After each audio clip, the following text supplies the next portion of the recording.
Good afternoon, everyone, and welcome to today's webinar. Today, we're going to be discussing recruiting the next leaders of your organizations with Delaney Evers of PACT in Centerville, Iowa. So before we get started today, I just want to go over a couple quick things for everyone, just so we have a nice smooth webinar for everyone here. First off, if you experience any issues with the webinar, such as strange things happening with your webinar screen, slides don't seem to be advancing, we're weirdly pixelated, or sound is pixelating, just close down the webinar, click the link that was sent to you, and that'll get things solved for you as well. Also, we'll be taking questions both so if you have a pressing question, put it in the chat box for us right away. We'll get that answered. We'll also be answering questions at the end with Delaney. So just type questions as if you have them. If they're really pressing, just raise your hand as well, and we'll get those answered for you as we go through the webinar. Lorna. Welcome, everybody. Thanks so much for joining us today. I had the pleasure of attending Delaney's presentation when we were at the Main Street America conference in Philadelphia in April, and reached out to Delaney and asked her if she would be willing to do a presentation for our communities here in Ohio, as I think this is an innovative and interesting way to nurture the next generation of volunteers for your organization. So Delaney, I'll turn things over to you. Thanks for being with us. Yeah, thank you so much. Hi, everybody. I am Delaney Evers. I am the Executive Director at PACT here in Centerville, Iowa. I think Iowa is probably the state that is most oftentimes confused with Ohio. A lot of people say that with, oh, Ohio? No, Iowa. So I am a Midwest boomerang. I grew up here in Centerville, loved it, great time in school, went to community college here, and then decided I wanted to get the heck out of town. Went to Los Angeles for 6 years, went to college out there, worked in PR and the new world at that time of influencer marketing before finding my way back home about 6 years ago. And I've been with PACT for 4 years. I started as the tourism director and I was promoted to executive director in July of 2024. So as Lorna said, I gave this presentation at Main Street Now, and really loved speaking to everyone and hearing like similar plights with volunteer work, but also the innovative solutions for it. I also told Lorna in that group, I am very direct. I talk a million miles a minute sometimes, and I'm not going to be offended if you cut me off or have a question like in the moment. I would love to answer that, and really actually be able to assist you rather than just talk at you for an hour. So does that sound good? Okay. Okay. So let's see here. Sowing Seeds of Service is the title I came up with this for Main Street Now, but I actually, Lorna, I saw what you called it in the Google invite, and I was like, I kind of like that better. So I sent an updated copy of it to Tasha with Main Street America. Um, so volunteers are an essential part of all of our work. And it's oftentimes what I hear, especially in communities a similar size to mine. There's 5,000 people in Centerville, 11,000 in the county. It's the same people doing everything. Or it's hard to find the people who want to volunteer and then keep them volunteering. So I start this presentation out with these three photos of volunteers, and it's like, yeah, of course they're amazing volunteers. Look at them, so happy to be helping out PACT. And they are, but they're also my childhood best friend, my poor fiance, who is nearing volunteer of the century, my dad and my mom, and their two best friends. So pulling from your own network is like totally valid. And people love to help, but those are also the people that you will burn out the fastest. And it's really not creating a sustainable volunteer base for your organization. So this presentation and our volunteer incentive program is really geared towards like understanding how to build a volunteer pipeline. When you start them so much younger, volunteering is so much more a part of their being. So our program goes from middle school through adulthood. Thinking about equity and inclusion in service programs, I think we can oftentimes hide behind like, oh, no one wants to volunteer, but a lot of the time, are we asking everyone to volunteer, or are we picking a very small section of people? And then I have worksheets, printed copies of our program that I can send to Lorna and Devin to send to you guys of just like, okay, how do you do this? Because I want you to be able to actually leave today and be able to do something, not just, again, listen to me for an hour. So, uh, if you are struggling with finding volunteers, like this isn't a issue that's just affecting some of us. 23.2% of Americans volunteered formally with an organization in 2021. That is significantly down from pre-COVID numbers. And then teen volunteerism is also continually dropping. It dropped 11% over the past decade. Um, but I don't think it's because people don't want to volunteer. I think it's because the traditional methods of finding volunteers and keeping them are just not working anymore. The same few people are doing everything. I know you guys all deal with that. There's an aging volunteer base. The people that we most rely on are sometimes some of the oldest people in our community. And then putting out a sign-up sheet just isn't cutting it anymore, even if it is like, oh, we're in the 21st century. I'm going to send out a Google sheet for everyone to fill out. Like, yes, that is the next step, but it's still not enough to incentivize someone who has never volunteered with you to want to do so. Um, so our volunteer program, as I said, begins in middle school, so sixth grade. And why we saw it was important to start them young is volunteering builds identity early. Civic habits formed before 18 are amongst the strongest predictors of lifelong engagement in community and leadership roles. Not knowing any of you, I'm guessing with the type of jobs you're in, that you have volunteered from a young age. And you probably learned to volunteer from a family member or a mentor when you were younger. It's like a part of your being. But that isn't the case for everyone. Like I know my grandma started Appanoose County Girls Softball back in the day. Her three daughters volunteered there every summer. That was kind of passed along to me. Um, the adolescent brain is also wired for empathy. Kids have such big hearts. Sometimes they don't like to show it, but they truly do. During adolescence, the brain is especially open to developing empathy, responsibility, and purpose. They care about what they're doing, and they want to care about what they're doing. So we see that as the prime time to introduce service and civic pride to them. And then young volunteers typically stay engaged for life. Teens who volunteer are 3 times more likely to continue volunteering as adults, especially when they feel like their work matters. And we just in the 3 years that this program has been implemented in Centerville, we've seen that stay the case.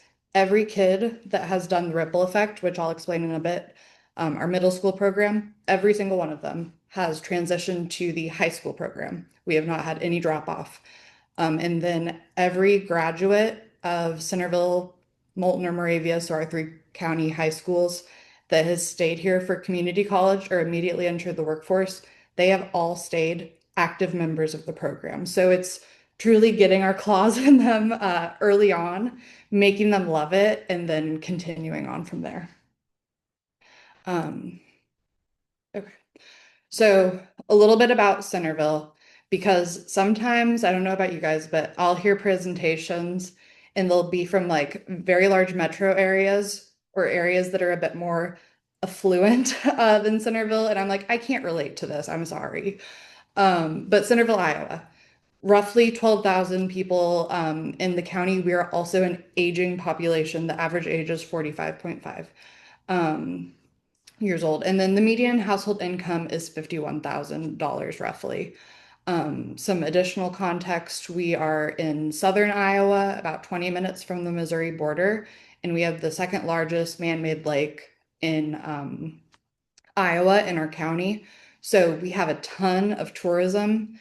So that means a ton of events that we plan that we are looking for our locals to work. So that's why volunteers are really so essential to our organization. So our volunteer incentive program, our VIPs as we call them, starts with the ripple effect. It was named that because we were kind of thinking about like one small act by one of these kids really ripples. Like usually when we post a photo of one of them, a few more of their friends sign up. or we hear someone reaching out about it. That's our 6th to 8th grade students. What are they motivated by? Prizes, money. They don't care about scholarships yet. They don't just care about being thanked. They want something in return. And so we are we've designed this program to feed into that desire for them to get something out of it. So they get cash at certain levels of volunteering, and then the 8th grader with the most hours at the end of their like middle school career, excuse me, gets a $250 prize. So like one year we did a Nintendo Switch. We talked to the kid about what they actually like rather than just like giving them something random. Um, so they like things. The high schoolers, they like scholarships a lot of the time. So our Silver Cords program, that's a national program that we've kind of shifted to fit our volunteer program. But it's our 9th through 12th graders countywide. They're motivated by scholarships. What we are looking toward in the future is some kids are directly entering the workforce. So maybe offering like cash incentives to them or like down payment assistance, those sorts of things, but nothing has been set in stone yet. And then this pipeline of volunteers should spit out at the end an Appanoose activist. We are Appanoose County. That's where our name came from. That's our 18 plus group. Our oldest person involved in our volunteer incentive program is 89 years old. Um, so that really spans quite the age range. And what are they typically motivated by? Connections. They don't necessarily care if they get their name on a plaque somewhere. They're looking to meet people. They're looking to make those connections. We've noticed our Appanoose activist age group. We actually get a lot of new residents that join that as a way to just meet people in a way that like we kind of facilitate it. So that's how our pipeline works. So a bit more about each of these age groups. Ripple effect, they get payouts at certain hours. So when they hit 8 hours of volunteer work per year, they get $25 cash. When they hit 20 hours, they get an additional $50. So they can receive up to $75 in a single school year. We don't pay out beyond that. But we encourage them to continue to submit their hours because the 8th grader with the most cumulative hours gets that big prize at the end. And usually once they've got that $75, they've really got the volunteer bug. So we've seen them continue to submit hours after that. We came up with these relatively small milestones for them to hit because a middle schooler, they pretty actively have to want to volunteer to volunteer. They don't have a lot of autonomy over their own schedules or physically where they are. Like they can't drive. They have to typically ask someone to bring them to volunteer somewhere, or they have to walk. So we thought these were levels that it is still helpful volunteer work that they're putting in. Also, like the value of a volunteer hour, a single volunteer hour is over $25 now, so it's a small investment for their work. Silver Cords, they must complete 80 hours of volunteer work throughout their high school career. We encourage them to start as freshmen, but we have had kids join as juniors or seniors and submit their 80 hours during that time. What's really cool about the Silver Cord program is up to 6 hours per year can be earned through job shadowing. And we work with the school to partner them with businesses or organizations that they're interested in. And it can even be outside of Appanoose County. We have paired a sophomore now with an art studio in Des Moines, so about an hour and a half away. Mom and dad signed off on it. He went up and job shadowed for a whole day there. And that's like something that a kid in rural Iowa probably wouldn't be able to do without our connection. Once they complete their 80 hours in high school, they automatically get silver cords to wear at graduation. So that's just a physical reminder of what they've done. But then in addition to that, they can submit an essay about the importance of volunteering, what they learned about volunteering for a chance to earn scholarships. We say chance to earn scholarships. We've given every student that has completed the hours and the essay a scholarship. The way we frame it is if they do their 80 hours, so the baseline, they get $750. If they reach over 100 hours, they get $1,000. And I'll kind of talk about some of the fundraising we do around that to make that possible. Um, and then Appanoose activists are adults. We have a bronze, silver, and gold annual incentives. And it's really geared towards taking our already engaged volunteers and better tracking their hours. I don't know if it is the same for you guys, but for Main Street, Iowa, we have to submit like volunteer hours earned each quarter. And for a while, we were just throwing numbers at the wall of we think we had volunteers for this many hours, but this has helped us really find exact numbers. And it's showed us too that we were really undercutting ourselves for a while when we were guessing on hours. It's also a way to get, again, as I said, new residents or folks that are new to volunteering proud of what they're doing. Um, One thing to highlight with all three of these age groups is we actually don't require that the hours be completed with our organization, which might seem a little counterintuitive because the whole point of this program was to build our volunteer base. But there are so many other organizations that are hurting even more than us for volunteers. And also, a kid might not care about the retail shopping event we're having, but they love dogs and they want to be paired with the local animal shelter where they can go walk dogs every Saturday. So we have really structured that, sorry, to feed into their interests because the more they like volunteering, the more likely they will be a volunteer throughout their life. We've also noticed that as soon as we pair someone up with the organization that they're really invested in volunteering with, more often than not, if we put a call out for volunteers for a specific thing we're working on, they are more likely to reach out to us than if we hadn't done that pre-work. Um, so how do we make this all work? The business and community partnerships are essential. So we start with shared values. We partnered with a regional bank that's outside of our Main Street district, that really like was not engaged with our organization at all. But they have a strong focus on youth and they were interested in getting involved in a program that brought like local and organic promotion to their bank. So it was someone that I think they were paying the base level of membership with us. They never used their perks. We didn't see them at our annual meetings. They weren't volunteering themselves, but they were wanting to get more involved in the community. And so that's Community First Bank. And so that $25 and the $50 that goes to the ripple effect students, that is paid for by the bank. We are not spending a dime on that. And then engaging with large employers, even if they're not downtown. Our office is located downtown, so it's so easy for us to run to a business that's already in the district and ask them for something. But our downtown, we're in Iowa, so it's a square, and it doesn't have many employees in the grand scheme of things. So we've worked with our local hospital. We have an amazing community college locally and manufacturers. To promote the program internally and coordinate group volunteer days.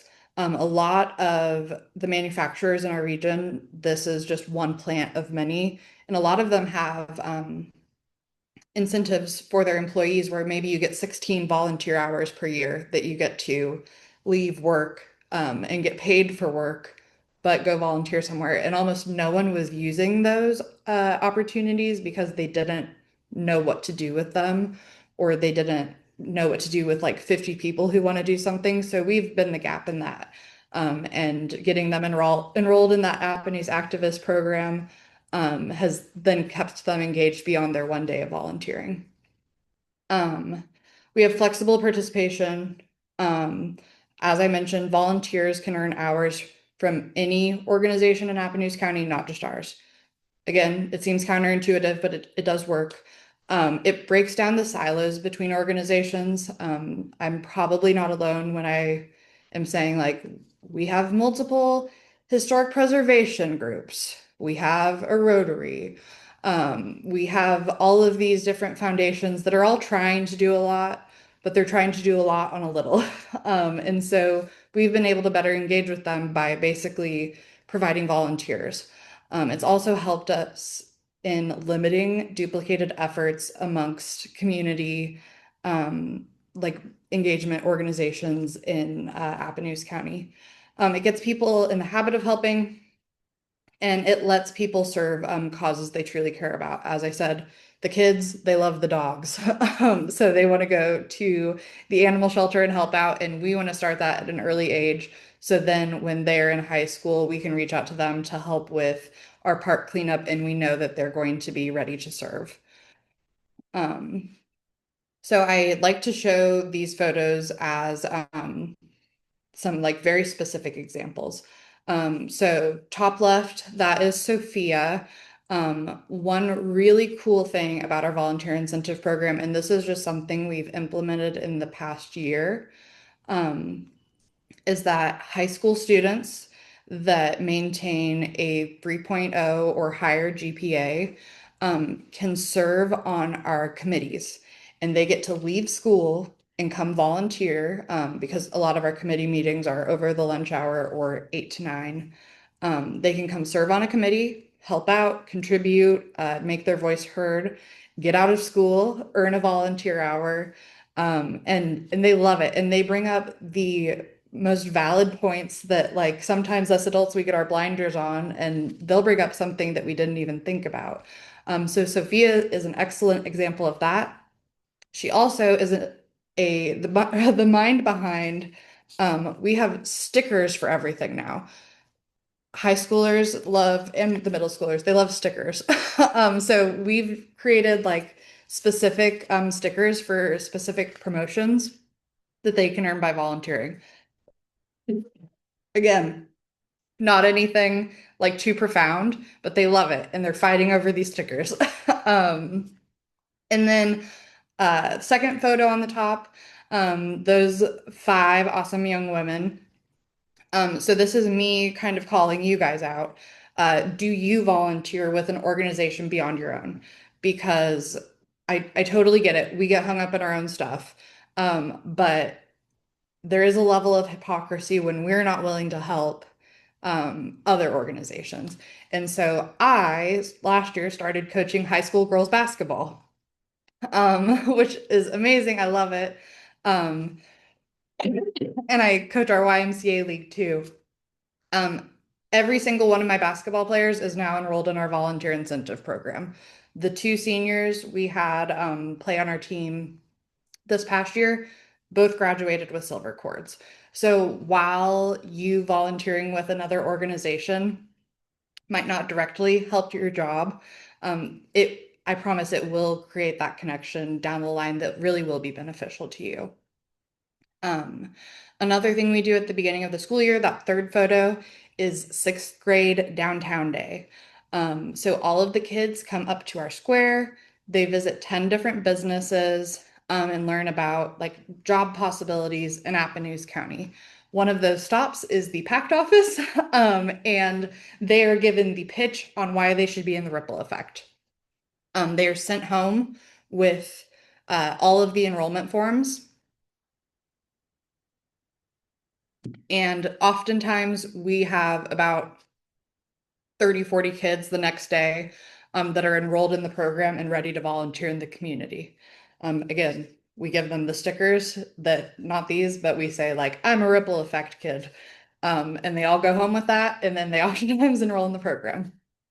That fourth photo on the top, those three gentlemen, we have a community college, as I mentioned.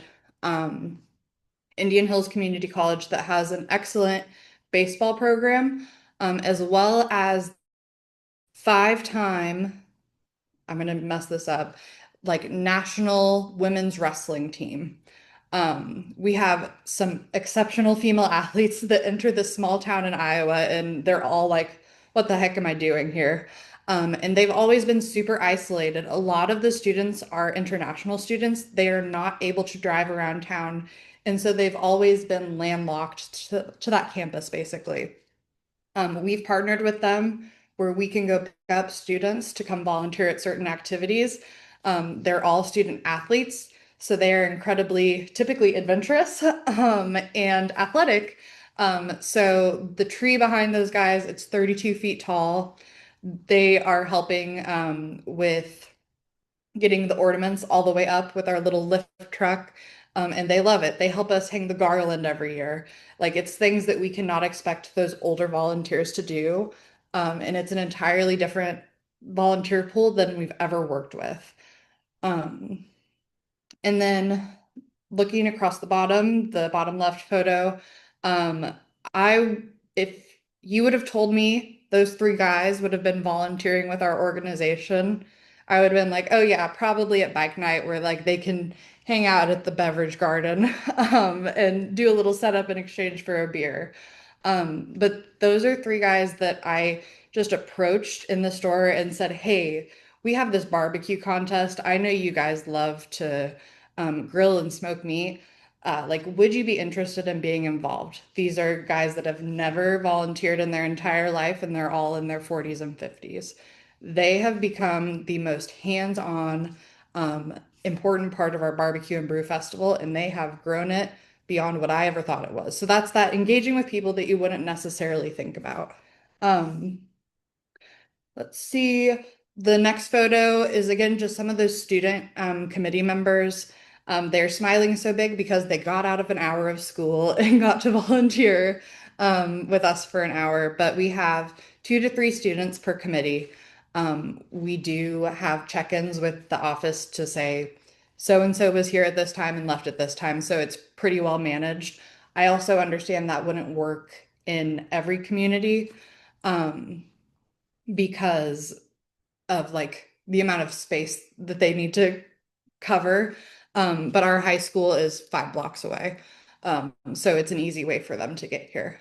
Um, Through this program, we've also just had kids interested in things that they probably wouldn't be interested in. So that next photo is we did an upper story tour of a project that we were working on that received a challenge grant from Main Street, Iowa. Those kids would not have cared or known anything about historic preservation or these cool investments happening downtown. So they get like individual access to see projects like this.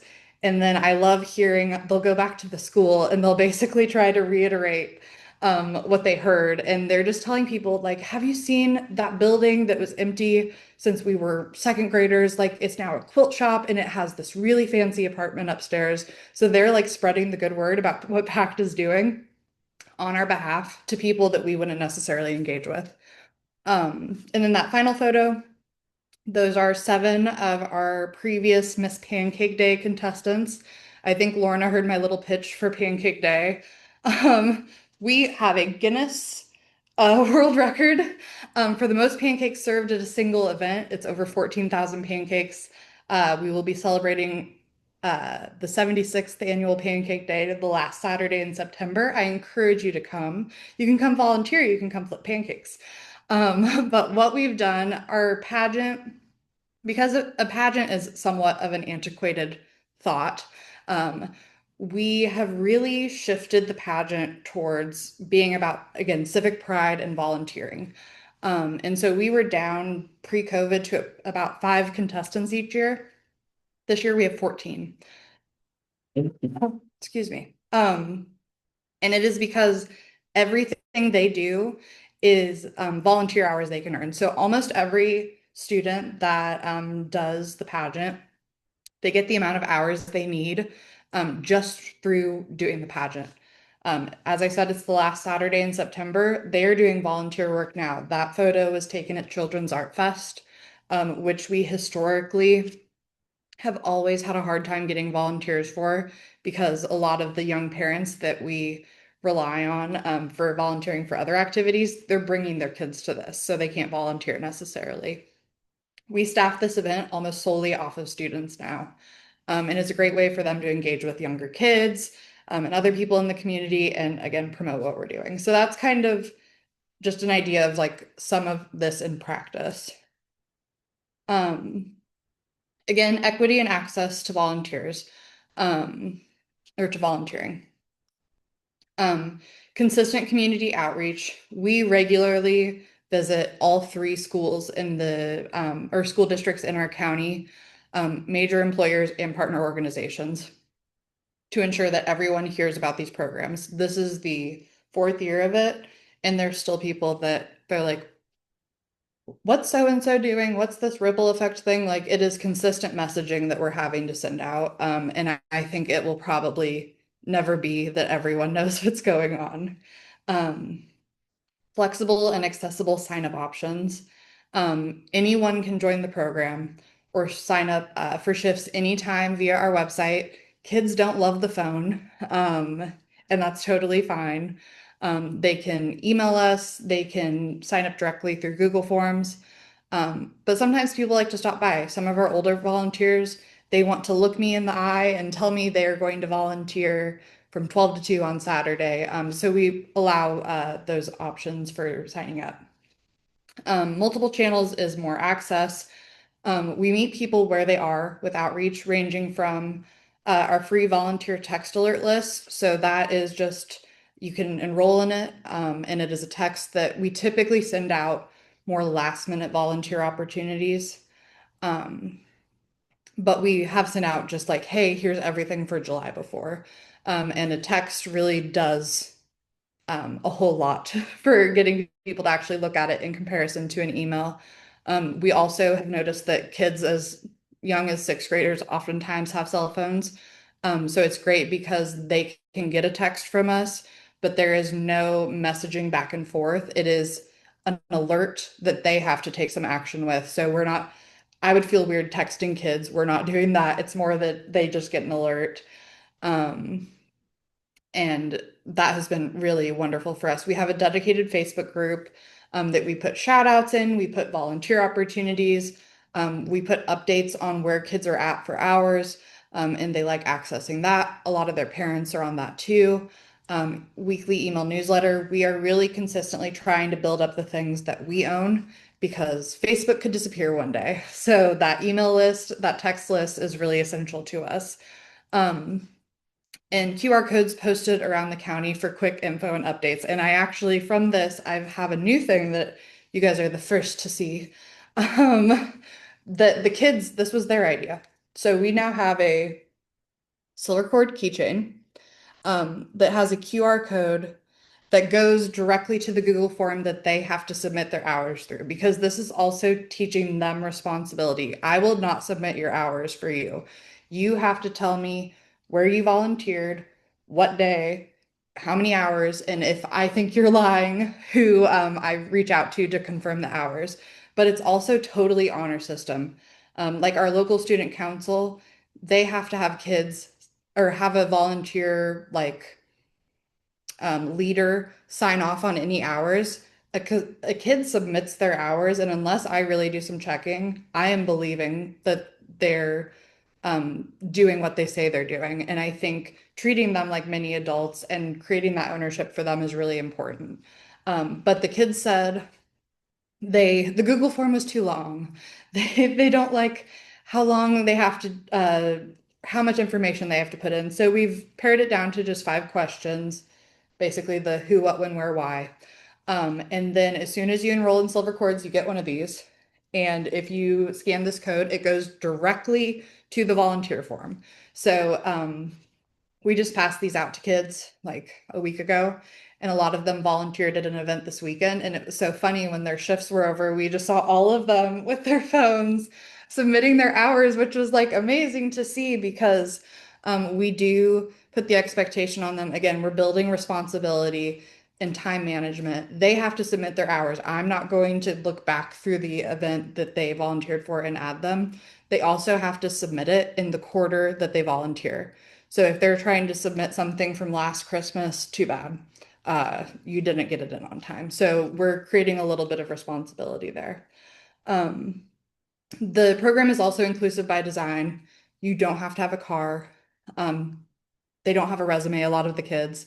Um, we don't care about that. It's open to all ages, backgrounds, and abilities, with opportunities around the entire county. And that's the big thing about why we don't require that the hours be completed with PACT. We are in our physical location, and a lot of what we do is in Centerville, the county seat. But there are 11 townships in our counties. There are 3 schools. And if we're talking about access for kids in the entire county, it's not really fair to ask someone in Mystic, Iowa, to drive to Centerville as a 6th grader or ask their parents to bring them.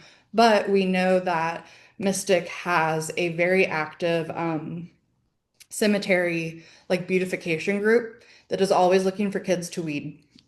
So we can make that connection for them. So maybe a middle schooler that wants to get into volunteering but doesn't have a ride to Centerville can do something in their community.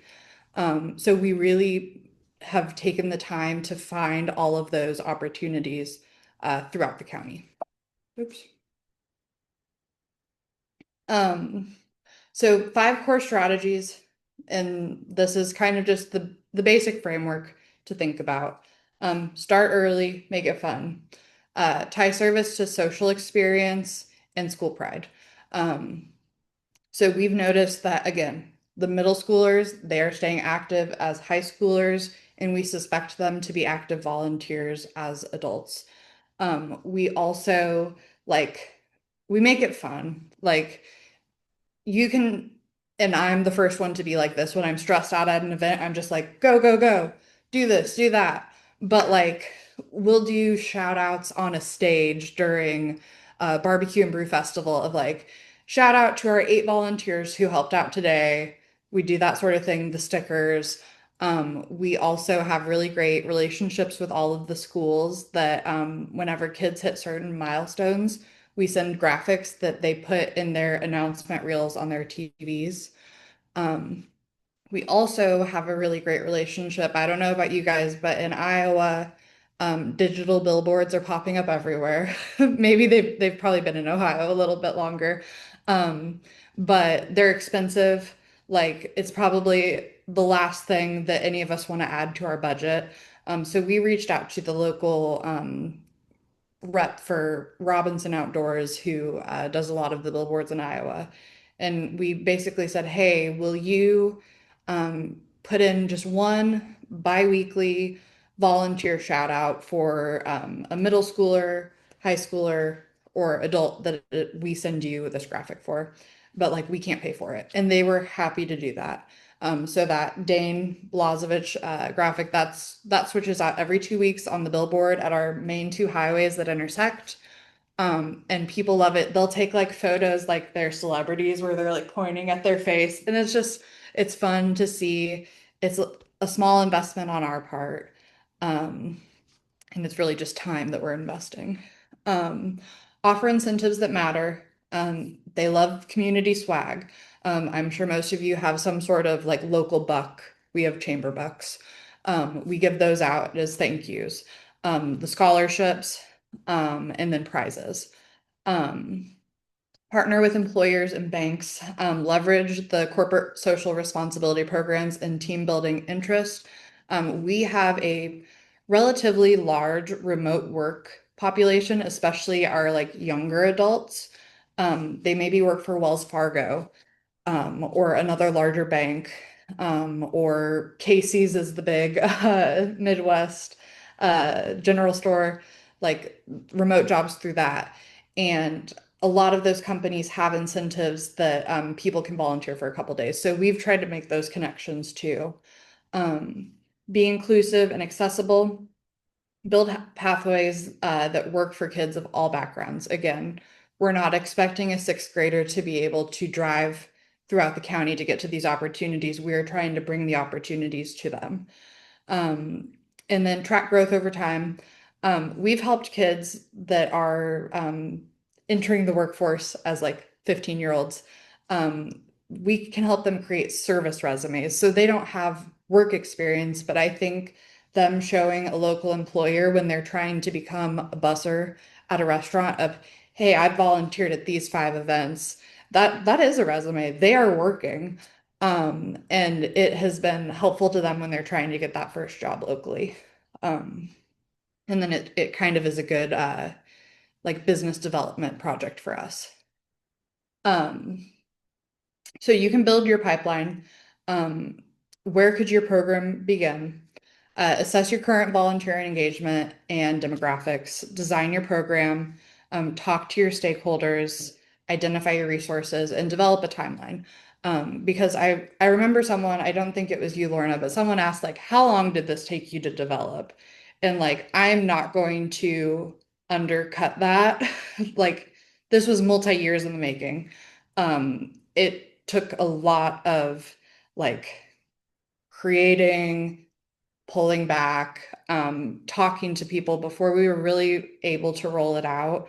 We had the Silver Cord program for the past 10 years, but no one was doing it. So we did have the framework for that. But it does take some time. And then I do have a link on there of like a worksheet that you can basically like identify these 5 pieces. Um, that I encourage you to do that. But I also welcome any questions.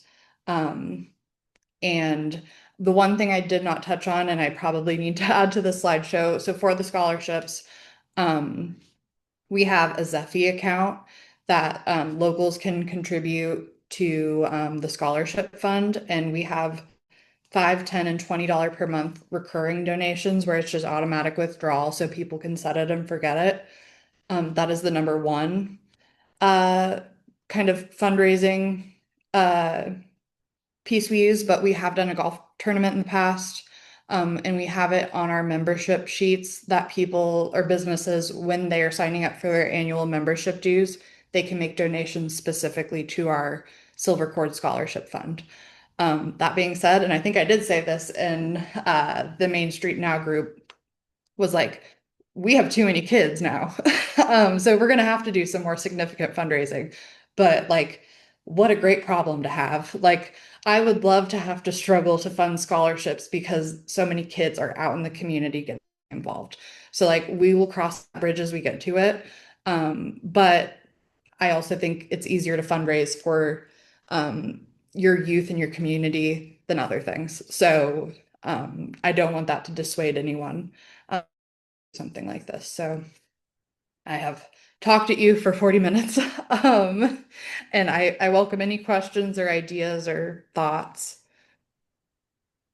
Thanks, Delaney. Before sorry, Devin, before we get into the questions that have been asked, and there have been a couple, um, I wonder how that conversation went the first time you approached your financial institution with your idea. Like, how did you pitch that? Yeah, so we actually initially pitched it to the bank in our district. And we're like, this is an idea we have. Roughly, we're guessing it would be this much money, but also we were pretty upfront. We were like, we think it'll be $1,000 within a year for the middle schoolers. If it were to go over that, we can reassess and like we can contribute something. Like we won't put them on the hook for this unknown amount of money. And they basically were like, we don't want to do that. That doesn't interest us. It's also a national bank that has a little bit more hoops to go through. So then we did just do kind of like a request to our 5 local banks and said, if anyone would like to partner with us on this, let us know. And then we were kind of trying to figure out, okay, crap, how do we how do we find the money for this? Um, and then we were really shocked that Community First Credit Union wanted to be involved. Um, and what was cool about that was, again, they had never really been involved in the community, but then hearing more about their business as a whole, youth engagement is a huge part of like their framework. So it was the most natural fit in the end. And it's again something we didn't know until we asked. Yeah. Another kind of related question that I had, and Natalie in our question pool here had as well. How did you approach the school systems? Was it with a developed plan, or did you kind of go piece by piece as you were developing it over time? Great question. Um, we basically went in, and the good thing, this is a town where we've had a great experience with Centerville schools. But our organization up until 5 years ago was just focused in Centerville, and now we're countywide. And those two other schools, they really had some like not bad feelings, but like you haven't engaged with us before. Now you're coming to us because you want our volunteers. And so us showing that there was like a mutually beneficial like benefit to that has really helped like mend those relationships. And now we have last year we had silver cords from all three schools for the first time. But we have consistently like been in communication with principals of like, how's this going?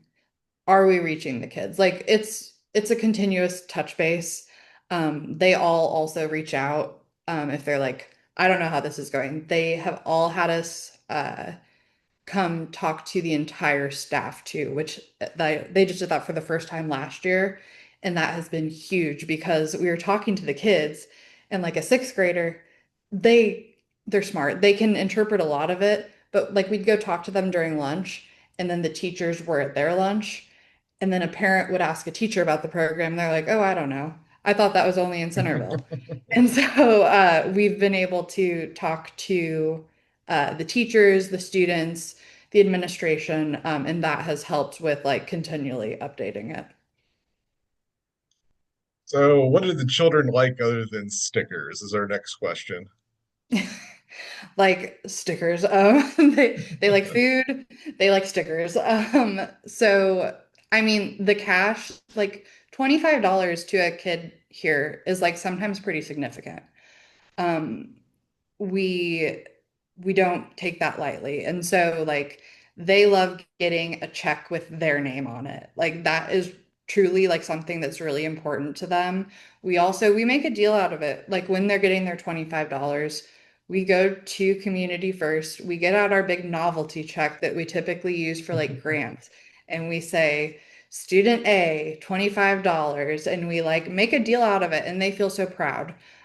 So like giving them those shout outs is almost as powerful as anything, but stickers, snacks, and again, those are the things that you can typically ask people to donate to you. So like we did not pay for these. A local printer printed these. And we always like whenever we hand them out, they have the business card of the printer.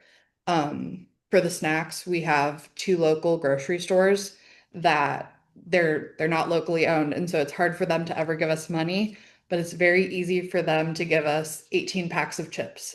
And so like leveraging those relationships and getting those things for the kids where you're not having to pay for it is just like an added benefit of the program.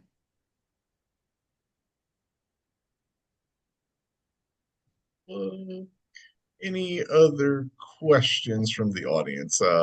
Orna, do you want to take a second here while we're waiting for some more questions to get typed in? Talk about the webinar for Ohio Goes to the Movies. Yes, we have a webinar coming up on July the 8th at 11 a.m. and we will have a representative from the Ohio 250 committee that will be talking about Ohio Goes to the Movies. They're still looking for a number of communities across the state who might be interested in hosting a Ohio-based movie sometime during next year during our bicentennial year or our I can't even say the word, our 250th celebration. So we hope that maybe you'll have the opportunity to join us for that. Devin, do you want to ask the next question? Sure. Ben's asking, did this satisfy your need for volunteers sufficiently? We so struggle with getting enough volunteers for Main Street activities. Yes, Ben, the struggle is real, and like typically Main Street directors are not paid very well. You are working hours beyond that 9 to 5.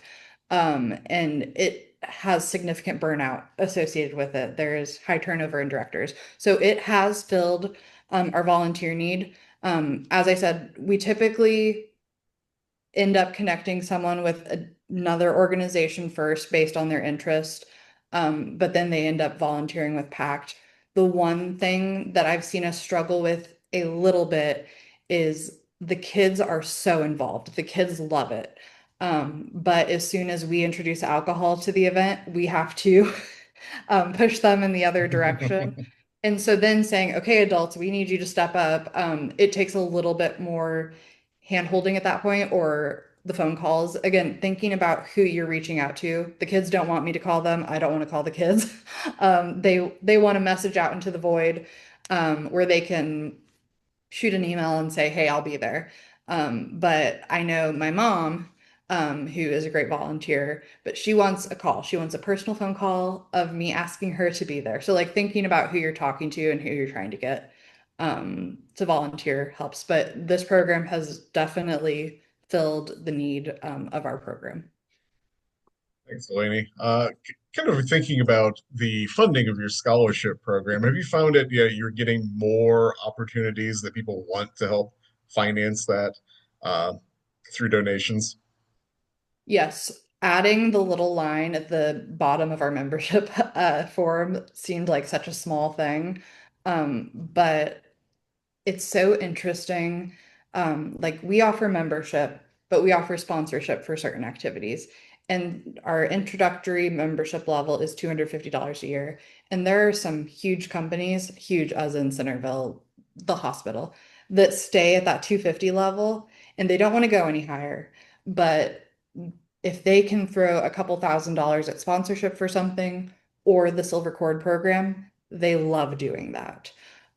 So it's kind of giving them all of the options. I'm asking you for money in all of these ways, but how do you want to give it to me? And that's really helped with like sourcing money for the scholarship fund. Ben has another question here. I think it's one that anyone can identify with. So we have found kids sometimes not be reliable. They say they will come and show up, but then they don't. Any challenges you faced with that? Yeah. Um, so our big thing is like the shout outs ahead of time. Um, and I mean, I talk to their parents too. You also have to keep in mind this is a community of Centerville is 5,000, Appanoose County is 12,000. A lot of us know each other. Um, but what I typically do in the Facebook group is as soon as someone says they volunteer, I do like shout out to Calvin for volunteering. See you at barbecue and brew at 4 o'clock. And then their parents are in that chat. And they feel a little bit more ownership because I have called them out of like, we love to see it. Um, and then I'm also very honest with like I treat the kids like little adults. Like you are taking on a responsibility. And if you're not living up to that responsibility, I can't trust you for that. So maybe when you do reach out to help out with the really fun activity, I'm going to say, hey, I'm going to look out for some more kids that haven't skirted on their responsibilities. So giving them some ownership. But I'm also like fun to be around with them. I'm always like hopping around. If I see them out in public, I like, oh my gosh, thank you so much, Elsa, for volunteering at the conservation camp last week. I saw you submitted all of those hours. Like just constantly making them feel seen has helped with creating ownership on their end. Very good strategy. Also, if you need me to like crack some skulls for your youth volunteers, I can call and be like, you need to show up for Ben. It's almost Love like a that. cameo performance. We can get Yes. you to threaten children from states away. Yes. That crazy woman from Iowa keeps calling me. We a new horror urban legend for Ohio, the Yes. Iowa woman. Yeah. All right. Any final questions? Warren, do you have any final comments or Delaney, either of you? Other than just to thank you, Delaney, for taking time to present today, I think it's a very innovative way to engage a segment of our population that as a busy Main Street manager, you often are really challenged to figure out how to plug in more bodies. But I think this is a tangible way to do that. And I think involving the business community, the education community, and of course the nonprofit community all in one bucket is pretty fantastic. So thank you for taking time to be with us today. Oh my gosh, no, I was so honored when you asked. And I truly mean this to the 26 of you watching. Um, if you have questions specifically about your community, I love talking about this. I would love to talk with you offline, set up another Zoom call, like email me. Lorna, I'll send you a printout of the worksheets and my presentation. Great. Um, this is my first time doing this remotely, so thank you for listening, and engaging. And I am giving this presentation again July 17th, I believe, for Main Street America. They sent out an email where you can sign up for like 4 different sessions. So I'd love to see you there again. But also, if you have any thoughts for me of how I can make this more engaging, send me an email. Because I love talking about it, and I hope that this can kind of help fill your volunteer void. Thanks, Delaney. We will be sending out the recording of this to all of you that registered, and also people not in attendance right now. I just have to figure out a little loophole. I took a different computer with me on vacation, so I have to make sure it's all happy with YouTube to upload it. But I'll figure something out. So tomorrow afternoon, look for an email from us. We'll get the materials from Delaney attached to that as well, and also a link to her presentation in a couple weeks so you guys can send it to more people to register for that. So thanks once again, Delaney. We'll see everyone at our next webinar. Thank you.